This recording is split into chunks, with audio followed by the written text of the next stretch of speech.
ለምሰጥሽን ታበጫታለሽ። ዋው የምሬ ነው እግዚአብሔርን እኔ ቃል የለኝም ምን እንደምል ራሱ አላውቅም። ችግር የለውም እንጠብቃለን። እኛን ለማጓጓት ያደረጋችሁ ጥረት ግን እንደምንም ብላችሁ ልቀቁት፣ አለበለዚያ ጦርነት ነው ምን ከፍተው። በጉጉት ነው እየጠበቀን ያለ ነው ማለት ነው። በጣም ነው የሚያጓጓው፣ በጣም ነው ደስ የሚለው። እንዴት እንደጓጓው አታውቅም። መች ነው የምትለቁልን? በዚህ ጉዳይ መነጋገር ያለብን። እስኪወጣ እንደጓጓው ልነግርህ እፈልጋለሁ።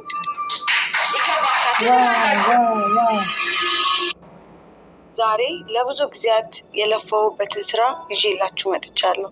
ሽጉጥም ነድፋለሁ። ዋው ምራቡ ዋው! እንደዚህ ነው ጀግንነት፣ እንደዚህ ነው ጥንክርና። እነ ሩታም እንግዲህ ተገንተውበታል። እንግዲህ ደስ ይላል። ሁሉም እንግዲህ የአብርሽም እህት እንግዲህ ያው እንደዚህ አድርጉ። እንደዚህማ ጥሩ እኮ ነው። መስዋዕትነት ከፍላችሁ እንደዚህ ብላችሁ ሁሉ ነገር አምታችሁ ጥሩ እኮ ነው። እንደዚህ በቃ ሁሉ ነገር ማለት ነው። ሩታ አምሮባታል፣ በጣም ሩቲ አምሮባታል። እንዴ እንዱ የመጀመሪያ አብርሃም ጋር ያስተዋወቀችው እቺ ሰው በነገራችን ላይ ለሩታ በጣም ትልቅ ክብር አላት ጋይስ። እንደዚች እንደ እንትን አይደለችም። እንደ ትልቋ ሴትዮ ማነው ስሟ? ይቺ ቦርጮ የተዘረገፈው ይቺ ማነው ስሟ? እንደ ቡዜ አይደለችም። የእውነት ሩታ ራሱ ከሷ ጋር ነው በክብር የምትቀመጠው። በሄደችበት ራሱ ከሷ ይኸው እንደዚህ ነው ትትና። አያችሁ በወግ ማዕረግ የሆነ ነገር እንደዚህ ነው። በቃ ትትና ያለው ነገር ሁሉ ነገር ደስ የሚል አያችሁ አይደል? በቃ ሁሉ ነገር የሚጥም ማለት ነው። በዚህ አጋጣሚ የአላዘር ባለቤት እንኳን ደስ አለሽ፣ እንኳን ፊልምሽ እንግዲህ እንትን አለልሽ። ንቃቁትና አቧራዊ ጭስ እንግዲህ እኛ የምንመለከተው ማለት ነው። በጣም ጥሩ ነው። በጣም ደስ የሚል ነገር ነው። ለብዙ ጊዜ ደከምኩበት፣ ለብዙ ጊዜ መስዋዕትነት ከፍዬ ብላለች።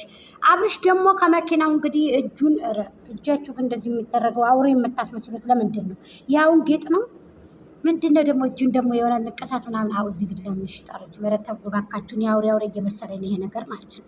እና ለማንኛውም አሪፍ ነው። ውሃ የመሰለ መኪናን ይዘህ እዚህ ጋር ሴቶቹን ማታ እያሽከረከርክ አሁን በዚህ ብቅ አልክ ጨዋ መስለክ፣ በዛ ደግሞ ሴቶቹን እያሽከረከርክ እርግጠኛ ነኝ ሴቶቹን ጭነህ ውረዱ ብላቸው አስወርደህ ልጅህና ሩታን አስወርደህ ልጁን ባይዘው ልጅቱ ትይዝላታለህ። አጋዣለቻት ቤት ውስጥ እኮ ሩታ አጋዣለች። ስንቶቻችሁ ናችሁ የምታውቁት ሩታ አጋዥ እንዳለችን? አታውቁም እኮ እናንተ።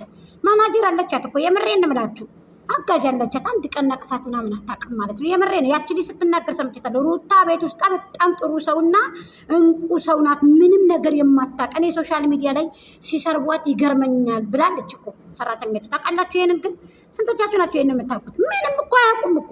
ችክ ኧረ እባክሽ ዝንጥ ብላ የሀገሯን አየር ነፋሷን እየወሰደች እንጀራዋን ከእንጀራ ከከትፏ ስጋዋን ከስጋዋ እየበላች ዝንጥ ብላ ነው የምትኖረው። ልንገራችሁ። እኛ ደግሞ እየወጣን መበጥረቅ መንጫጫት ጭቃጭቃጭ።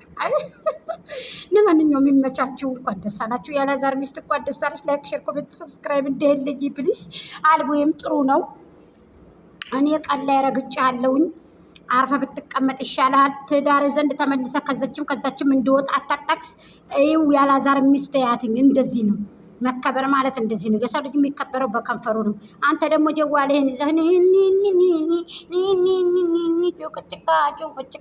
ሴቶችን እየሰበሰብክ እያመጣክ እንደዚህ አትበል። የፌክ ና እኔ እኮ እውነት ቢሆን ችግር የለውም ነበረ። የሰው ልጅ የማይፋታ የማይጣላ ምንም ነገር የለም። ስለዚህ አንተ አሁን ማድረግ ያለብህ ይኸው አላዛር ናየኸው ብዙ የደከመችበት ብዙ እንትን ያለችበት እንግዲህ የአላዛር ሚስት አያት ነፍሰ ጡር ሆና እንግዲህ ልቀቁት። ለማንኛውም ልቀቁትና ይፈንዳ ማለት ነው። እንግዲህ ፊልሙ ደስ ይላል። ሽጉጡ ምን ደስ ይላል። ያው ማስገባት አልቻልኩም፣ እዚህ ጋር ማስገባት አንችልም ጋይስ። ለማንኛውም እንኳን ደስ አላችሁ። አዎ አንዳንድ ጊዜ ጥሩ ነው። አስተያየት ሰጥተውበታል። አይዞሽ በጣም ደስ ብሎኛል። በጣም የምር ደስ የሚል ስራ ነው። እንደ መጀመሪያ አይደለም። እውነት ለመናገር ጌታን በጣም ጎበዞች ናችሁ። እና ደግሞ ይሄ እንትን አወሳሰዳችሁ እዚህ ካሜራ ምናምን ሶፋው ጋር በሩ ጋር ያለው ሞመንት በጣም ጸድ ሀሳብ ነው። ስራችሁ ወደነዋል። በጉጉት ነው የምንጠብቀው። እንግዲህ አጓጉታችሁ ለቃችሁናል። በጉጉት እንጠብቃለን። በርቱልን። በጣም ጀግኖች ናችሁ። ከዚህ በላይ እንጠብቃለን። ጸዴ ነው ስትል እንግዲህ ሩታዬ ገልጻላችኋለች ማለት ነው። እንግዲህ ፌመሷ አንዷ ፌመስ ማለት ነው። ጸዴ ነው አቀማመጡ፣ ኖርማልነቱ፣ የበሩ የሁሉ የካሜራ አቀማመጡ፣ የጽዳቱ፣ የአቀማመጣችሁ፣ የሐረካቱ ምናምን ጽድት ያለ ነው፣ ይለያል። አሁን አጓጉታችሁናል፣ ግን ደግሞ በጉጉት እንጠብቀዋለን ብላለች። እውነት ነው። እውነት ነው። አላዛር እንኳን ደስ አለህ፣ ባለቤትህ እንኳን ደስ አለሽ። የእኔ እናት ዛሬ አምሮብሻል፣ ሩታም አምሮባታል፣ ሁላችሁም አምሮባችኋል። እሰይ እሰይ እሰይ። ሆድሽም ደግሞ በሰላም ተገልገያ ጥሩ ወፍ አትስማሽ። መልካም ነገር ነው። ከአማትሽ ጋር ቦስካ አትግጠሚ፣ አትጣይ። ይሄ ነው የሚያምርባችሁ እናንተ። ይሄንን በእውነት ነው